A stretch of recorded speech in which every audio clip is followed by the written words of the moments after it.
मुकाबला किया था। इस दफ़ा आपको टिकट नहीं दिया गया पार्टी की तरफ से, तो आपका लाए अमल क्या होगा? देखें, टिकट मुझे भी नहीं मिला, टिकट परवेज़ लाई को भी नहीं मिला। टिकट इंशाल्लाह मुझे मिलेगा। इस हल्के में इलेक्शन मैंने लड़ना है। तो पीटीआई परवेज़ लाई नहीं है, पीटीआई मैं हूँ, और मैं पाकिस्तान तहरीक इंसाफ के वर्करों का साथ दूँगा आखिर तक। इस खित्ते से पीटीआई के पौधे को मैं संभाल के रखूँगा, किसी कीमत पे किसी दूसरी जमात के हाथ में नहीं जाने दूँगा। इनके हाथ में जाएगा तो हमेशा के लिए निकाल के वो फेंक देंगे, वो ज़ाया कर देंगे। हमने इस पर बहुत मेहनत की है। मेरी ज़ाती तौर पर 11 साल की मेहनत है।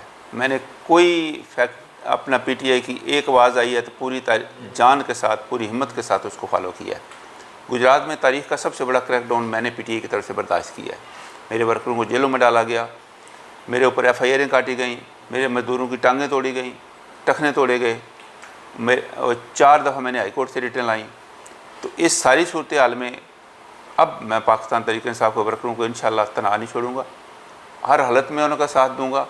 और पीटीआई के वर्कर को क्यू के लिए मोबिलाइज़ करना नामुमकिन हद तक मुश्किल है, वो कभी नहीं हो सकते।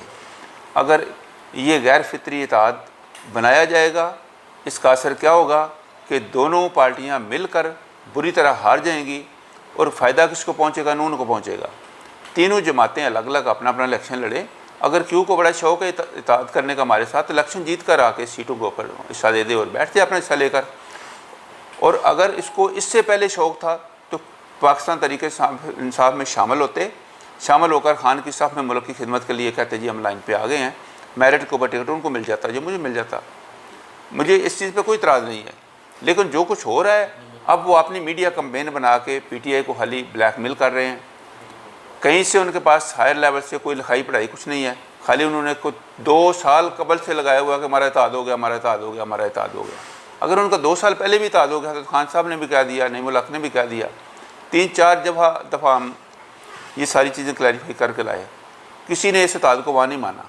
2 साल पहले और 2 साल के बाद अब भी इत्तेहाद उनका हुआ है। या तो खान साहब उसी तरह जिस तरह गुजरात में पहले आए थे, एक दफ़ा रोड के ऊपर उन्हीं रूटों से टांडा से गुजर के सराय आलमगीर तक जाएँ, उसी तरह हम रास्ते में मैन पावर लेके खड़े हों, उसी तरह उसका इस्तेमाल करें और अपने लफ्ज़ बदल के कह के जाए कि अब पाकिस्तान तहरीक इंसाफ के लोगों को नहीं, अब मैं क्यू के लोगों को टिकट दे के जा रहा हूँ। आप इनकी मदद करते हैं, आके ग्राउंड के ऊपर ला के खान साहब लोगों से पूछें। अगर ये मदद करते हैं तो हमें कोई इतराज़ नहीं होगा।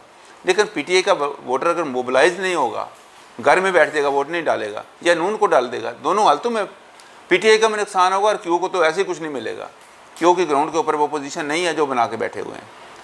नहीं तो मैं ओपन चैलेंज देता हूँ क्यू की लीडरशिप को, मेरे साथ किसी मल्टीनेशनल अदारे से सर्वे करवा लें। अगर मुझसे ज़्यादा उसकी पोजीशन है, उसको टिकट देने में उसके साथ खड़ा हो जाऊँगा। अगर उसकी पोजीशन नहीं है, इस तरह की ब्लैक की गेम होगी, मैं उसके साथ नहीं दूँगा। लेकिन